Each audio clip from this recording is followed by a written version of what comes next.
Happy Monday, Monday, Monday, Monday. Y'all hear them birds again? Anyway, so today I wanted to talk a little bit about one of my favorite practices I like to do, reading.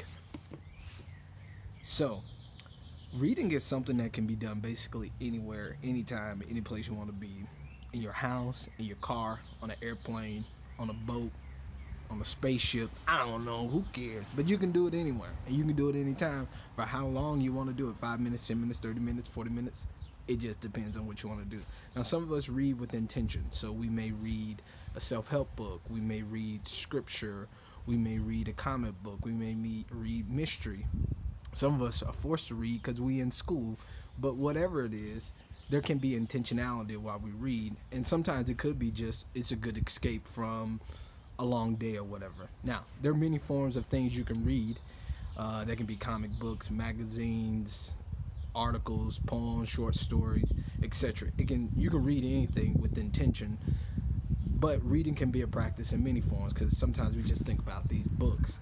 Now, that can also be like a Kindle. So I have a Kindle here, like this.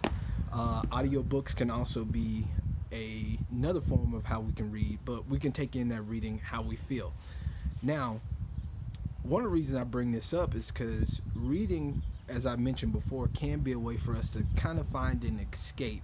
Or when, let's say, we're thinking about a problem or something, we may pick a certain reading to do in order to help us to gain more perspective on that. So, let's say you were trying to be a better leader. So, you may find books around leadership or articles or whatever, and you read, and maybe you have a reflective moment where you think about those practices that may make you a better reader.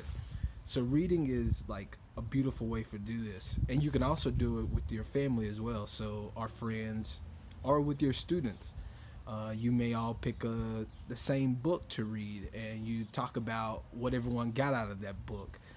You may read a book with your children that may be in partnership, that you read them a nighttime story, or as a family, you read a book, especially as they may get older or whatnot.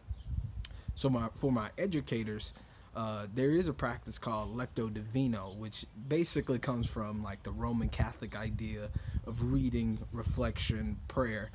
Now you can use that in the classroom. So you may take a speech and you may tell your students, I want you to read this speech as if you are the person giving this speech, and then maybe have them reflect on that, share out to other people about what they learned, or write their own speech to where they may write a speech that's similar to that person in the context in which that person may have provided that speech.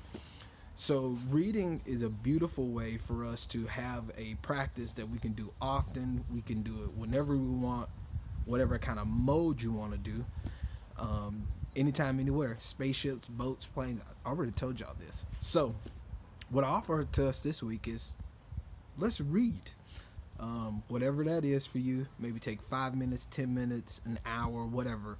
But this week, just try to be intentional about picking something to read each and every day. It could be in the morning time. Again, I got my little cup of coffee here. Night, before you go to bed, whatever. You can get your little reading light on Amazon. They're beautiful. So, how about we all comment down below about what book are you reading this week, so maybe we have a little bit of accountability. So, as always, appreciate y'all. It's another Monday. Be great today, and I'll holler at y'all next week.